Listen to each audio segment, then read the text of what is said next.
छात्रों नमस्कार। आज मैं बीए तृतीय वर्ष के अंतर्गत जो सिलेबस के अंतर्गत है किरातार्जुनीय महाकाव्य है, उस महाकाव्य को प्रारंभ करने जा रहा हूँ। उस महाकाव्य का अपने सिलेबस के अंतर्गत प्रथम सर्ग दिया गया है। प्रथम सर्ग है, जो प्रथम सर्ग के अंतर्गत क्या वर्णन है। पहले तो किरातार्जुनीयम के बारे में हम जो शब्द है उसकी व्याख्या करेंगे कि किरातार्जुनीयम का अर्थ क्या है। इस महाकाव्य का नाम किरातार्जुनीयम क्यों पड़ा, क्योंकि इसके अंतर्गत किरात वेशधारी शिव और अर्जुन के मध्य युद्ध का वर्णन किया गया है, तो इसलिए इस महाकाव्य का नाम किरातार्जुनीयम रखा गया है।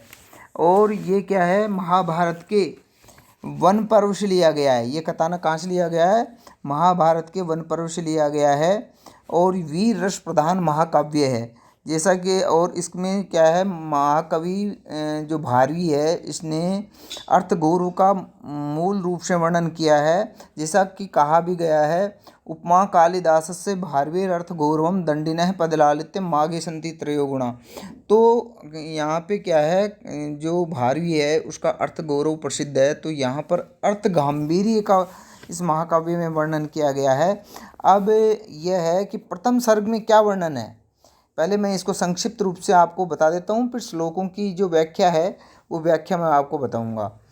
तो पहले इसका 18 सर्ग है। इस महाकाव्य में हमारे सिलेबस के अंतर्गत प्रथम सर्ग है, तो प्रथम सर्ग के अंतर्गत महाकवि भारवी ने महाकाव्य का शुभारंभ श्री शब्द से युक्त वस्तु निर्देशात्मक मंगलाचरण से किया गया है।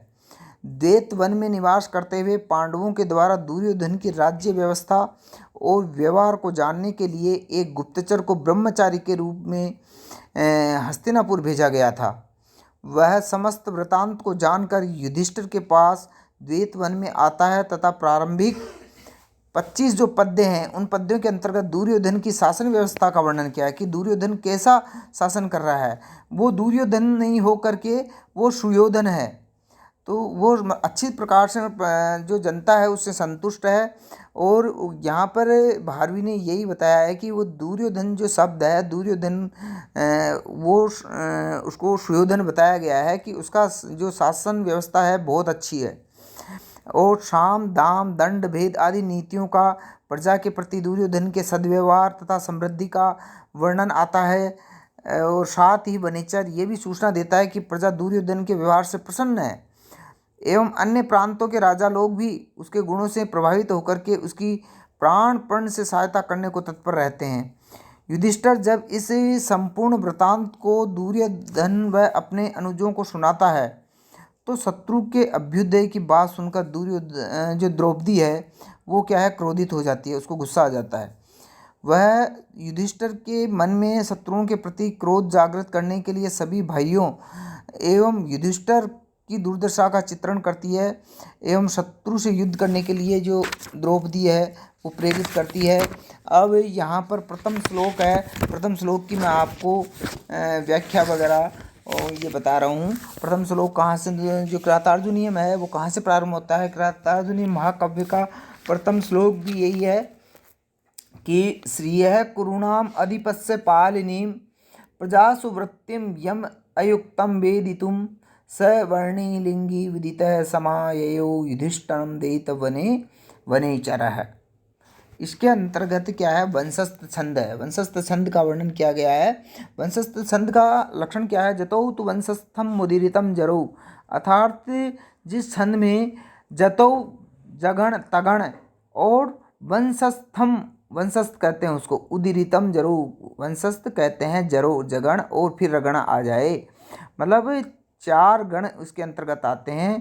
पहले जगण, फिर तगण, फिर जगण, फिर रगण। इस प्रकार इस छंद के अंतर्गत 12 वर्ण होते हैं। ये सम छंद है और इसके अंतर्गत क्या है, क्या वर्णन किया गया है, इसका पहले अन्वय देखिए, पदच्छेद देखिए और हिंदी व्याख्या देखिए। इस जो श्लोक है तो इसका मैं आपको अन्वय बता रहा हूँ कि कुरुणाम अधिपस्य श्रियः पालिनीं प्रजासु वृत्तिं वेदितुं यम अयुङ्क्तः स वर्णिलिंगी विदितः वनेचरः द्वैत वने युधिष्ठिरं समाययो। जो मैंने आपको कथानक के अंतर्गत बताया था कि यहाँ पर क्या है, जो वनेचर है वह द्वैत वन में युधिष्ठिर के पास जाता है।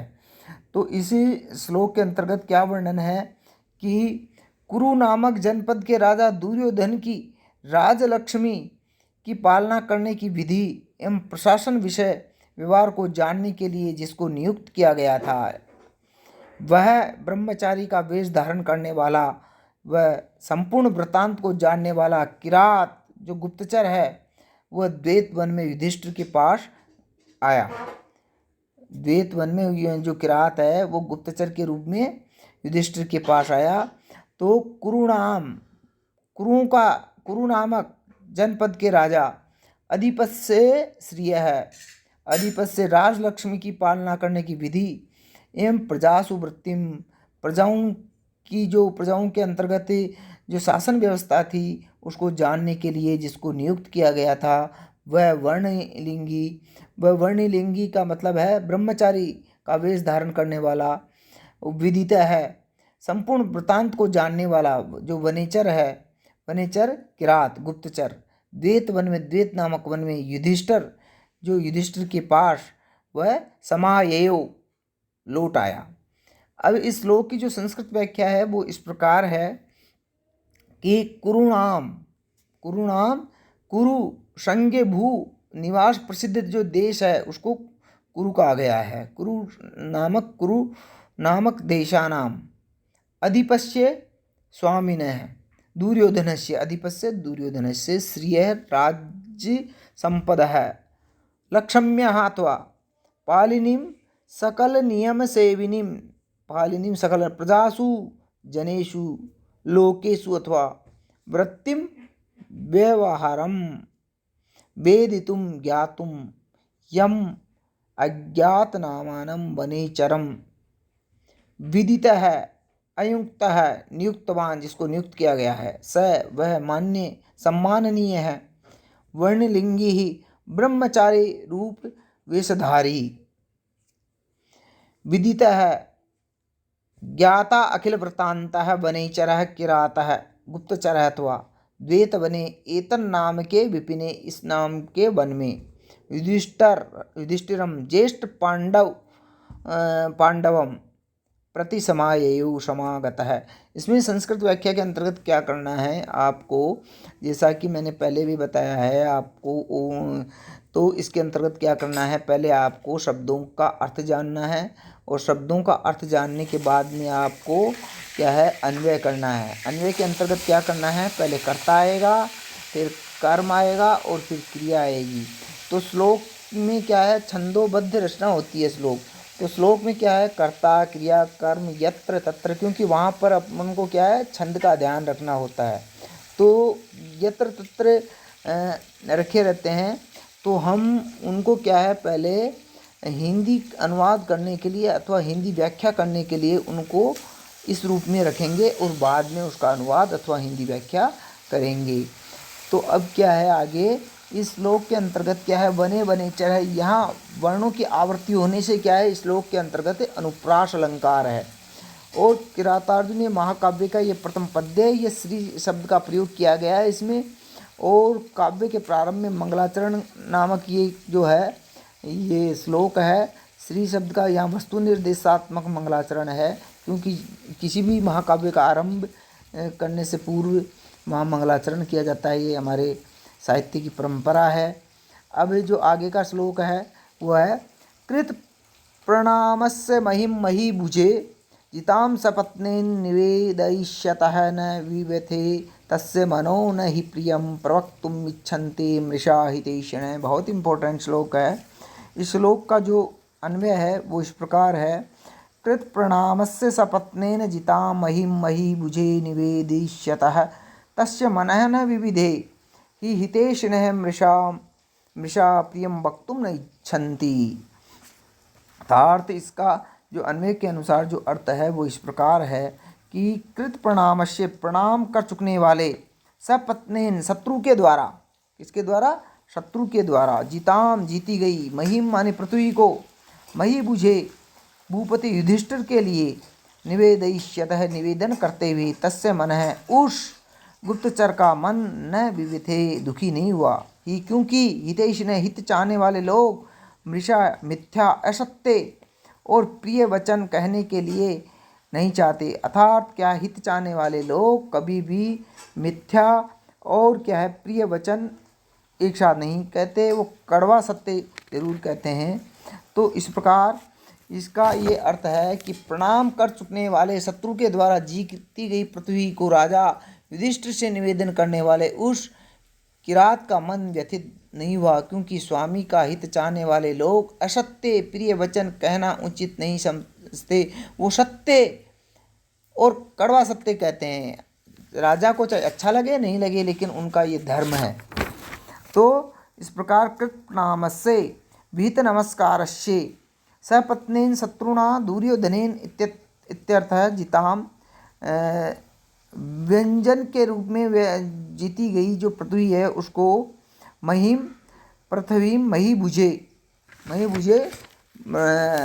राजा के लिए आ गया आया था। तो महीपते इसका क्या होगा, महीपते राजा युधिष्ठिराय नृपाय युधिष्ठिराय निवेदयिष्यतः विज्ञापयितुम् इच्छतः तस्य पूर्वप्रेषितस्य वनेचरस्य मनः मानसं न नहीं विविधे व्यतीतं हि यतः हितैषिणः प्रभु कल्याण करेच्छवः मृषा का मतलब है असत्य। तो यहाँ पर क्या हो जाएगा, असत्यम हो जाएगा। प्रियम श्रवण सुखदम वचनम प्रवक्तुम निवेदयिष्यते नहीं अभिलषन्ति।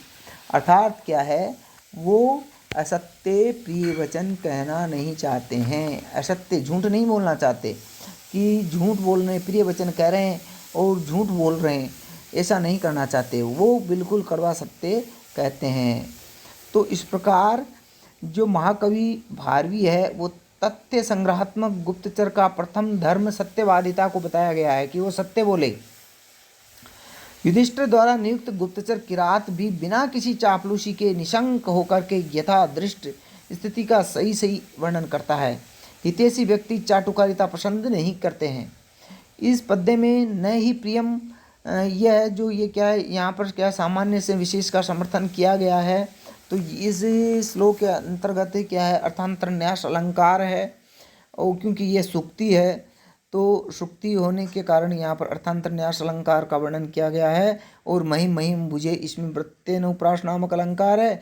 और छंद है पूरे जो सर्ग है, सर्ग के अंतर्गत एक ही छंद है जो मैंने आपको प्रथम श्लोक के अंतर्गत बताया है, वंशस्थ छंद है। और इसके अंतर्गत जो पर्यायवाची शब्द है कोश है वो इस प्रकार है। ये एक दो जो पर्यायवाची हैं वो आपको लिख देने हैं, उनके ज़्यादा लिखने की आवश्यकता नहीं है। पार्थिवो भूपतिर भूपो मही बुक क्षमा पतिर नृपः, ये राजा के पर्यायवाची शब्द हैं, अमरकोश के अंतर्गत दिए गए हैं। और गोत्रः तु पृथ्वी क्षमा अवनिर्मेदिनी मही इत्यमरः, ये भी अमरकोश के अंतर्गत। धराधृत्रिधरणी या कौश्यपी काश्यपी क्षिति, ये भी अमरकोश के अंतर्गत दिया गया है ये।